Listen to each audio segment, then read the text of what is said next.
তার কলিজার টুকরা মেয়ে ফাতিমা রাদিয়াল্লাহু আনহাকে বলছেন, হে ফাতিমা, দুনিয়াতে আমার কাছে যা চাওয়ার তুমি চেয়ে নাও, পরকালে আমি তোমার কিন্তু কোনো হেল্প করতে পারবো না। কিন্তু আমরা জানি নবী সাল্লাল্লাহু আলাইহি ওয়াসাল্লাম সবার জন্য আমভাবে সুপারিশ করবেন। তিনি তার স্ত্রী আয়েশা রাদিয়াল্লাহু আনহাকে কাঁদতে দেখে বলছেন, হে আয়েশা, কি জন্য কাঁদছো? আয়েশা রাদিয়াল্লাহু আনহা বলছেন, আল্লাহর আযাবের ভয়ে কাঁদছি ইয়া রাসূলুল্লাহ। নবী সাল্লাল্লাহু আলাইহি ওয়াসাল্লাম বলছেন, আয়েশা, তিনটা জায়গা থাকবে কিয়ামতের মাঠে যখন আমিও তোমাকে চিনতে পারবো না, তুমিও আমাকে চিনতে পারবে না। এক, যখন আমলনামা ছুড়ে দেওয়া হবে, ইকরা কিতাবাক ওয়া কাফা বিনাফসিকা আল-ইয়াওমা আলাইকা হাসিবা, কেউ কাউকে চিনবে না, সবাই ইয়া নাফসি ইয়া নাফসি। একটা হচ্ছে পুলসিরাত পার হওয়ার সময় কেউ কাউকে চিনবে না, ইয়া নাফসি। আরেকটা হচ্ছে যখন আমলনামা ওজন করা হবে মিজান, কেউ কাউকে চিনবে না। এখন যাদেরকে আপনার আপন মনে হচ্ছে না, আমি একটা কথা অনেক দিন বলেছি যে আল্লাহ সুবহানাহু ওয়া তাআলা ছাড়া ইহকাল পরকালে আমাদের প্রকৃত আপন কেউই নাই। কথা বুঝতে পারছেন না? না, সময় হোক বুঝতে পারবেন। এই যে যাদের কথা চিন্তা করে আপনি দুর্নীতি করছেন, ঘুষ খাচ্ছেন, সুদ খাচ্ছেন, এরা আপনাকে চিনবে না মরার পরেই। আপনি মারা যাবেন, এরা আপনাকে চিনবে না পরকালে। তখন যদি আপনি বলেন, হে আল্লাহ, আমি ওদের স্বার্থে সুদ খেয়েছি, পরিবারের দেখাশোনা করার জন্য ঘুষ নিয়েছি, দুর্নীতি করেছি, ওরা উল্টা বলবে যে আল্লাহ, একে তো আমি নিতে বলি নাই, ওকে তো আমি নিতে বলি নাই, ওর হিসাব ও দিবে, আমি এসবের মধ্যে নাই। আপনার স্ত্রী আপনাকে কথা বলবে, ইয়াউমা ইয়াফিরুল মারউ মিন আখি, ভাই ভাই থেকে দৌড় দিয়ে পালাবে ওই দিন। উম্মিহি ওয়া আবি, তার মা বাপ থেকে পালাবে। ওয়া সাহিবাতিহি ওয়া বানি, এই যে স্ত্রী সন্তান, এগুলো থেকে পালাবে মানুষ। লিকুল্লি ইমরিইন মিনহুম ইয়াউমাইযিন শা'নু ইউগনি, প্রত্যেক সত্তা সেই দিন নিজেকে নিয়ে ব্যস্ত থাকবে। তো এখান থেকে শিক্ষা দেখেন যে পরিবার আদর্শ হবে যখন পরিবারের প্রত্যেকটা মানুষ নিজেকে নিয়ে ভাববে যে আমি কতটুকু ইমানদার হয়েছি। আমি কার সন্তান সেটা বড় কথা নয়, আমি কতটুকু ইমানদার হতে পেরেছি, কতটুকু মুত্তাকি হতে পেরেছি, আল্লাহওয়ালা হতে পারলাম, এটা মূল কথা। ফেরাউনের স্ত্রী আসিয়া, ফেরাউনের আন্ডার থেকেও সে মুমিনা হয়েছে, হয় নাই? ফেরাউন যে বড় কাফের, এর কারণে কি তার স্ত্রী শাস্তি পাবে? পাবে না। বরং আমাদের নবীজি মেরাজের রাতে গিয়ে দেখেছেন এবং গন্ধ পেয়েছেন, সুঘ্রাণ ছড়াচ্ছে একটা জায়গা থেকে। তখন জিবরাইল আলাইহিস সালামকে জিজ্ঞাসা করলেন যে এখানে এত সুন্দর ঘ্রাণ কোত্থেকে আসছে? জিবরাইল আলাইহিস সালাম বললেন, এটা হচ্ছে ফেরাউনের স্ত্রী আসিয়ার ওই ঘর যেটা আল্লাহ পাক তার জন্য জান্নাতে মানে বানিয়েছেন, ওইখান থেকে এই সুঘ্রাণ আসছে। সুবহানাল্লাহ। তার মানে এখানে আমরা শিখলাম নিজের চরকায় তেল দিতে হবে, নিজে আমাকে নামাজ পড়তে হবে, নিজেকে আমল করতে হবে, নিজেকে দিনের জন্য কিছু করতে হবে, নিজেকে পর্দা করতে হবে। পরিবারের সদস্যদের দিকে তাকানোর এখন সময়, আগে নিজে। না হলে নবী পরিবারের সদস্য হয়েও দেখেন জাহান্নামে মানুষ যাচ্ছে। এবার সামনে যায়, চলেন। ইব্রাহিম আলাইহিস সালাম নাম শুনেছেন? আচ্ছা, তার বাবা কি করতেন? বড় পুরোহিত ছিলেন। আর যেখানে শিরক সেখানেই দেখবেন ইব্রাহিম, যেখানেই কুফর সেখানেই মুহাম্মদ সাল্লাল্লাহু আলাইহি ওয়াসাল্লামের জন্ম হয়, এটাই নিয়ম।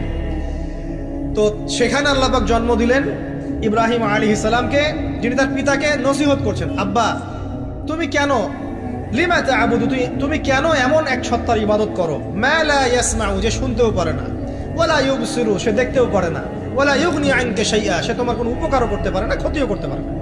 ইভেন তোমার স্ট্যাচুর গায়ে একটা মাছি যদি বসে, এটাকে সে নিজে সরাতেও পারে না, তার কোনো ক্ষমতা নাই।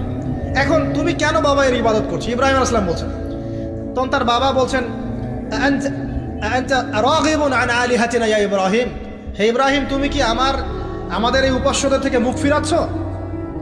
যদি তুমি ফিরে না আসো তাহলে আমি তোমাকে বাসা থেকে বের করে দিব, তোমার মাথা পাথর দিয়ে মেরে ফাটিয়ে ফেলবো।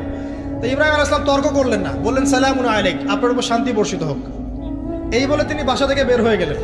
খেয়াল করে দেখেন, যুবক ছেলে ইব্রাহিম, সে তার পিতাকে দাওয়াত দিল, তার পিতা একজন বড় শিরকের কারিগর, যে তার দাওয়াত কবুল করলো না। কিন্তু ইব্রাহিম আলাইহিস সালাম কিন্তু মিথ্যার সাথে সত্যের আপোষ করলেন না। তিনি প্রয়োজনে একা চলে গেলেন বাড়ি থেকে, তারপরেও আল্লাহর আনুগত্য ছাড়লেন না। পরিবারের হেদায়েত এখানে নাই, আছে। আরো সামনে যান, ইব্রাহিম আলাইহিস সালামের একজন স্ত্রীর নাম কি? হাজেরা, আরেকজনের নাম কি? সারা। সারা আলাইহিস সালাম থাকেন ওই যে শামে, প্যালেস্টাইন, আর হাজেরা আলাইহিস সালামকে রেখে আসা হয়েছে কোথায়? মক্কায়, এই যে এখানে জামজাম কূপ তৈরি হলো। এখানে হাজেরা আলাইহিস সালামকে রেখে যাওয়ার সময় তিনি বলছেন যে আমাদেরকে এই জনমানব শূন্য জায়গায় কেন রেখে যাচ্ছেন ইব্রাহিম? চুপ করে আছেন। আবার জিজ্ঞাসা করছেন, আবার চুপ করে আছেন। এবার তিনি বলছেন, হাজেরা আলাইহিস সালাম, যে আপনি কি আল্লাহর আদেশেই কাজ করছেন? তখন ইব্রাহিম আলাইহিস সালাম বলছেন হ্যাঁ, মাথাটা খালি নাড়ালেন, হ্যাঁ না। তখন তার স্ত্রী বলছেন তাহলে আল্লাহ পাক আমাদেরকে ধ্বংস করবেন না ইনশাআল্লাহ। খাবার নাই, পানিও নাই, কিছুই নাই, আল্লাহর প্রতি তাওয়াক্কুলটা দেখেন। এবার দেখেন ওই স্ত্রীর গর্ভ থেকে একজন সন্তান হলো, তার নাম কি? ইসমাইল। এবার এই সন্তানকে তার বাবা বলছেন অনেক বছর পরে, ইয়া বুনাই, হে আমার সন্তান, ইন্নী আরা ফিল মানামি আন্নী আযবাহুক, আমি স্বপ্নে দেখেছি আমি তোমাকে জবাই করছি। ফানজুর মাযা তারা, তুমি একটু তোমার রায়টা জানাও, তোমার কি মতামত? ওই তাওয়াক্কুলকারিনী নারীর গর্ভ থেকে জন্ম নেওয়া এই ইসমাইল তিনি বলছেন, ইয়া আবাতি, হে আমার বাবা, ইফআল মা তুমার, আপনি তাই করেন যা আল্লাহ আপনাকে আদেশ করেছেন। সাতাজিদুনি ইনশাআল্লাহু মিনাস সাবিরিন, ইনশাআল্লাহ আপনি আমাকে সবরকারী পাবেন। এই বাচ্চার বয়স হবে বড়জোর 10 থেকে 15, নাকি কম সম হবে আর কি। তো এই প্রজন্মের আমাদের জেনারেশনকে দেখেন না, আমি গতকালকে গুগল সার্চ করে দেখেছি যে বাংলাদেশের 11 থেকে 19 বছর বয়সী যে বাচ্চারা আছে, কিশোর, এরা এখন সবচেয়ে বেশি পর্ন দেখে, সবচেয়ে বেশি। এবং কলেজ পড়ুয়াদের, স্কুল কলেজ পড়ুয়ার মধ্যে 77%ই পর্ন দেখে। এবং ইন টোটাল হিসাব করে দেখা যায় বাংলাদেশে 92% মানুষ পর্ন আসক্ত, মানে পর্ন আসক্ত না হলেও পর্ন দেখে। তো ওই যে কিশোর ইসমাইলের চেতনা দেখেন আর আমাদের এই যুব সমাজের চেতনা দেখেন, পার্থক্যটা করেন আপনি, তাহলে বুঝতে পারবেন কিভাবে রেভলিউশন হয়েছে ইসলামের, এখন কেন হচ্ছে না আপনি নিজেই বুঝতে পারবেন। আমাদের কারণেই হচ্ছে না। আসেন এবার এই সন্তানকে যে জবাই করার ঘটনা, আল্লাহ পাক হাদিয়া পাঠালেন, তাকে জবাই করতে হলো না। এখান থেকে আমরা কুরবানির ঈদ পালন করছি, তাই না? আচ্ছা, এখানে আমি পরিবারের হেদায়েত হিসাবে এটা ফাইন্ড আউট করছি আপনাদের জন্য যে যদি পরিবারের নারীরা হয় এই হাজরা আলাইহিস সালামের মতো সহনশীলা, সবরকারিণী এবং তাওয়াক্কুলকারিণী, তখনই গিয়ে তাদের গর্ভ থেকে ইসমাইলের মতো সন্তান জন্ম হবে ইনশাআল্লাহ। যাদেরকে আল্লাহর জন্য কুরবানি করতে চাইলে তারা বলবে কোনো সমস্যা নাই, প্রয়োজন আল্লাহর জন্য কুরবান হয়ে যাও। তো এখানে কার ভূমিকা বেশি, বাবার না মায়ের? তাকে কিন্তু তার বাবা মানুষ করেননি, তার বাবা ওইখানে থাকেন সিরিয়ায়, শামে, মাঝে মাঝে আসা যাওয়া করেন। তার বেশিরভাগ সময় তাকে প্যারেন্টিং কে করেছে? তার মা।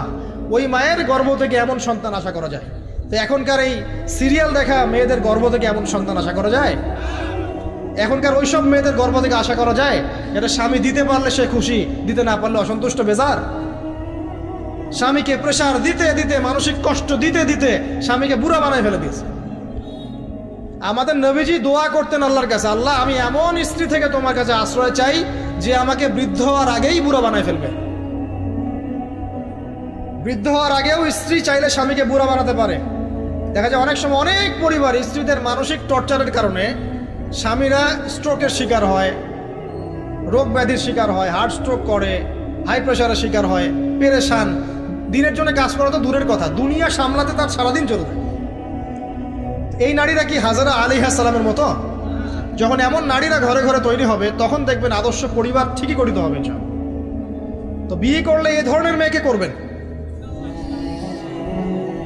রূপের সৌন্দর্য দেখে, টাকা পয়সা দেখে আর অন্যান্য বিষয়গুলো দেখে এত বেশি ইমপ্রেসড হওয়ার দরকার নেই। আপনি দেখবেন দিনদারিতা আছে কিনা।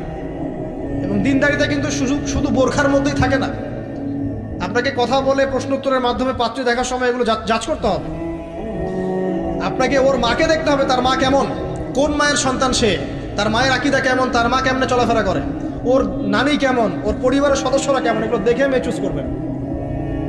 এই যে নসিহতগুলো করছি, যারা আনম্যারিড তোমার জন্য এগুলো শোনার চেয়ে বেশি দামি। কারণ এই ডিসিশনটা এত গুরুত্বপূর্ণ যে জীবনে যদি এটাতে ভুল করে ফেলেন কখনো, সারাটা জীবন আপনাকে এই বোঝা টানতে হবে।